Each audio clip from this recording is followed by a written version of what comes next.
Sup, Snakes? As you saw from the title, I've seen the first 2 episodes of Fallout on Prime, and here is my review of those first 2 episodes. No spoilers, don't you worry. As you guys saw, I went to South by Southwest. I got to share all of that. But before that, I did see a screening of the first 2 episodes of Fallout on Prime, followed by a Q&A, which that was cool. And I also saw it with a bunch of other creators, all industry worldwide, and then Fallout people like Juicehead, The Epic Nate, Oxhorn, and Mrs. Fallout. This is the exact order we sat in at the screening, which I think is kind of funny. I don't know why. So yeah, I got to see Oxhorn and the Epic Nate's reaction very close up to this episode, which was interesting. So without further ado, let's get into the spoiler-free review. Okay, guys. I've gone over this. I've re-recorded this a couple times because I just started having a coughing fit. So I got myself a Nuka-Cola. So on brand to get through this. But I threw on the caution hat for a reason. I threw it on for a reason because I am cautiously optimistic about this show. And I've said this to myself numerous times. I feel exactly the way I feel about this show, the way I feel about Fallout 4. I like it. I don't love it. And I know that sounds so critical. Like is a good feeling, guys. Like is a good feeling. I like the show, but it doesn't have that same feeling for me, it might for you, that Fallout 4 and Fallout 3 have. However, I've only seen the first 2 episodes, so that is very, very subject to change. The first 2 episodes are not a full season, and I could see my like growing into, you know, a little bit more of a, hey, ooh, I actually do like you a little more than I thought. I have a little crush on this show. You know what I'm saying? Like, we could get not quite to love, I don't think. But I do think I could like it enough more to say, oh, this show's pretty dang good. We're at pretty good right now. Let's talk about what I liked about it and, you know, what I'm a little worried about. My questions, as I said. So in all of like the posting that I've done about this so far, I said that I liked it. And as many of you clued in, I chose those words carefully. Somebody in one of my comment sections was like, not love? Not love? What does that mean? And now I can finally tell you. So the things I think that are going to please fans include the way the Brotherhood of Steel is portrayed. It is different than a lot of us are anticipating. I think a lot of people are worried that the Brotherhood of Steel is going to be very Fallout 4 energy. They are not Fallout 4 energy. This is giving West Coast. This is giving not Fallout 4 energy for Brotherhood of Steel.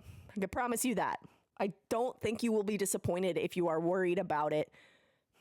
I don't think you'll be disappointed if you're worried about it being like a Fallout 4 thing, which I know a lot of people are. Because I get it. Like, Bethesda kind of did very similar stuff between 3 and 4. This is not that.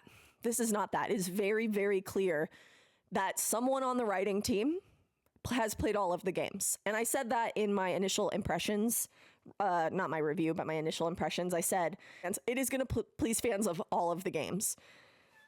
I don't think it will please everyone, though. I think that's literally impossible. And there's, you know, but that is definitely something that you can, if you're worried over so much about it, worry a little bit less. Okay, take that worry off of your list. Okay, there was another concern that a lot of people had about Ella Purnell's character of Lucy being very like OP right out of the bat. Doesn't make sense for a vault dweller to come out of the vault like, you know, like she's not like that. They said it in Vanity Fair articles too, guys. Like they said she's naive. She has this perception of the world that she brings into the wasteland that is not accurate, as we've seen from trailers, as we've seen from all this other media around the show. So don't worry too much about that one, guys. I don't think it's going to be something you need to worry about too much.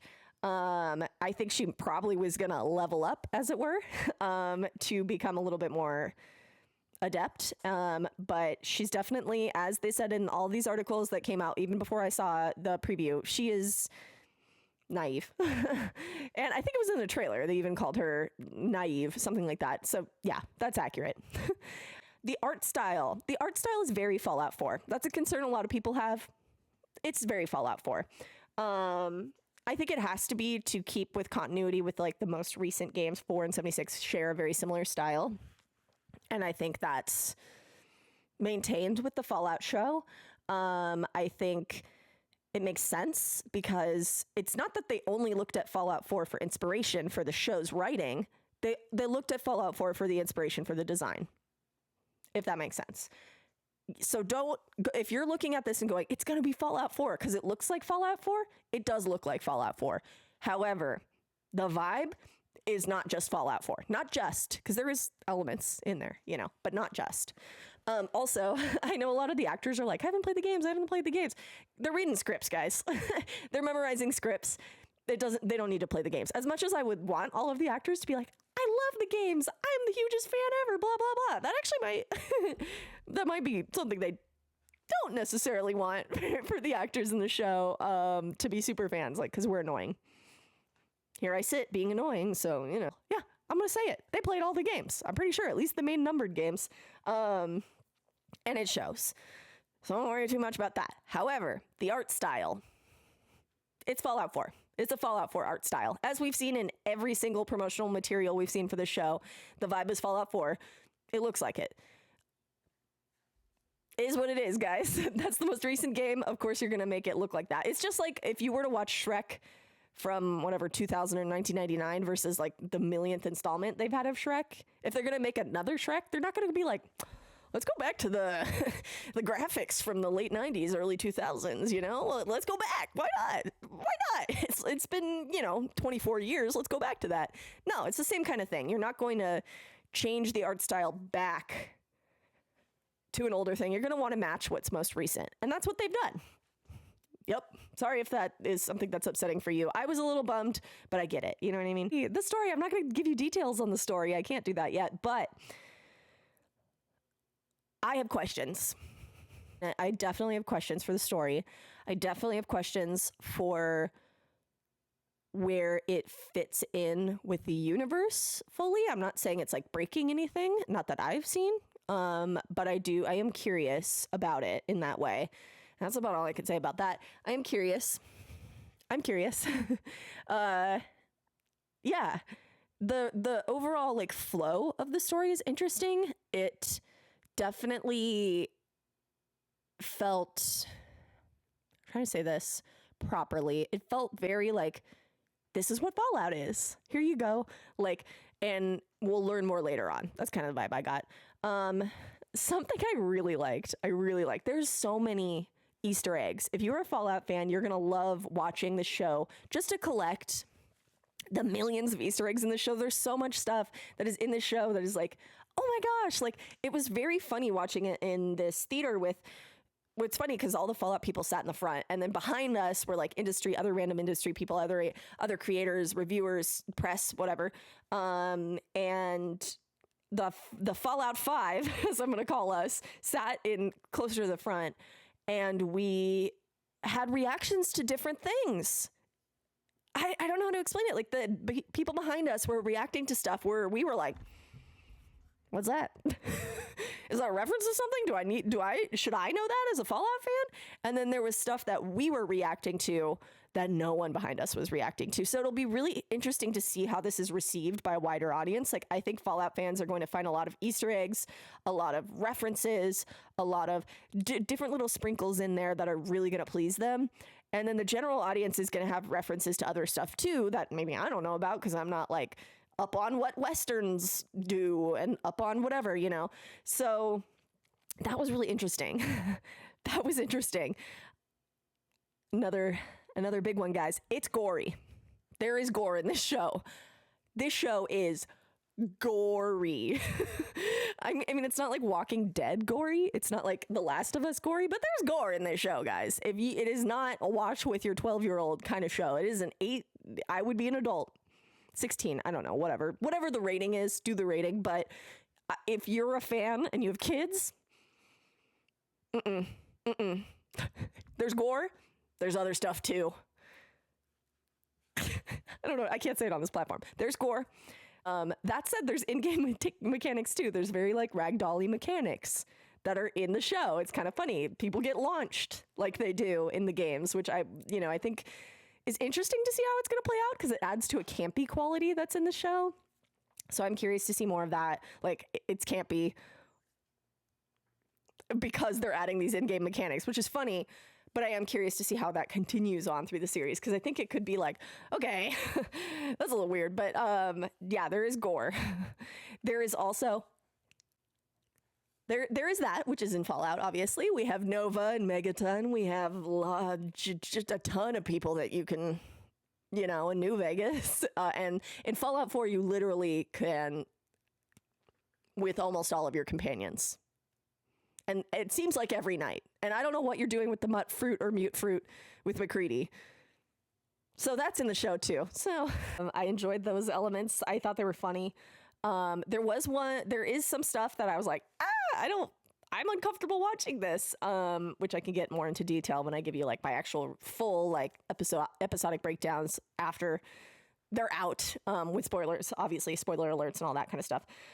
So yeah, but there is stuff where I was like taken aback in a few moments, and I can't really get into strong details on that, but I was like, oh, I don't like this. Like, not like the content, like it just made me uncomfortable in ways like a lot of scenes in television can make you, oh my gosh, overall, I like it. Again, I'm not like in love with it. I'm not going to marry it. But I think that I can grow more with the series. I do think it's going to please a lot of fans. I think it is also going to upset some fans. Full disclosure, guys. I think some of you guys are going to be upset. I also think that you might be in the category of like you're a little bit more difficult to please. You're a little more discerning. That's fine. I don't think there's pleasing everyone in anything like this, and I understand that. Amazon Prime Video, everybody needs to develop a thing that is appealing to a broader audience. Otherwise, obviously Fallout has a big audience, but it is not that mass appeal that you want when you're creating a television show. Like Game of Thrones. If Game of Thrones only appealed to the people who read the books, you know what I mean? Same kind of thing. So it's like the same kind of thing with games, but overall I did like it. I think that there's a lot of elements to it that I'm excited to see more about. I'm excited to see more creatures. I think what they did with the creatures was really good. I think what they did with the armor, outfits, everything was really good. I think the fact that they use all these real world props that you can go buy from Bethesda, from wherever, from Spirit Halloween, like there's props in there that are clearly like merch you can buy, which I was like shocked about. I was like, that's crazy, so I thought that was a really cool element of it too.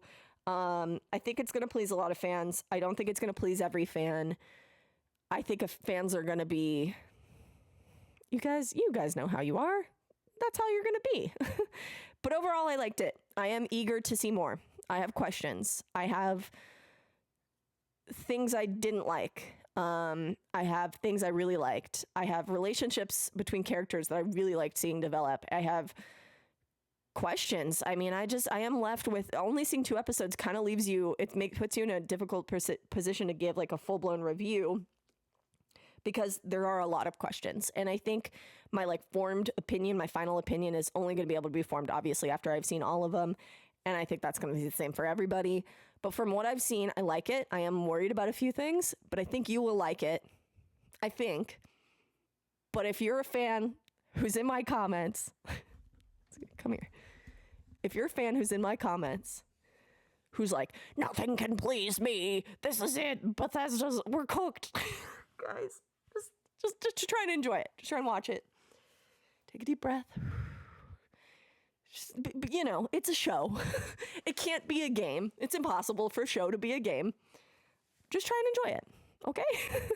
But that's it. Okay, that's my review. I'm excited. I'm excited, I'm cautiously optimistic, as we said. But that's all I got, guys. I am very excited. I'm very excited to tell you the rest of my thoughts. When I'm allowed. I'm excited to break down the episodes. I'm excited to go back to analyzing things on my shorts. I'm excited to have free reign, riding a horse, to tell you all my thoughts, and that'll be very soon. But in the meantime, I hope you liked my review. It's been a while since you've seen my face, sorry. And I will catch you guys in the next video. Follow me everywhere. Love ya. Peace.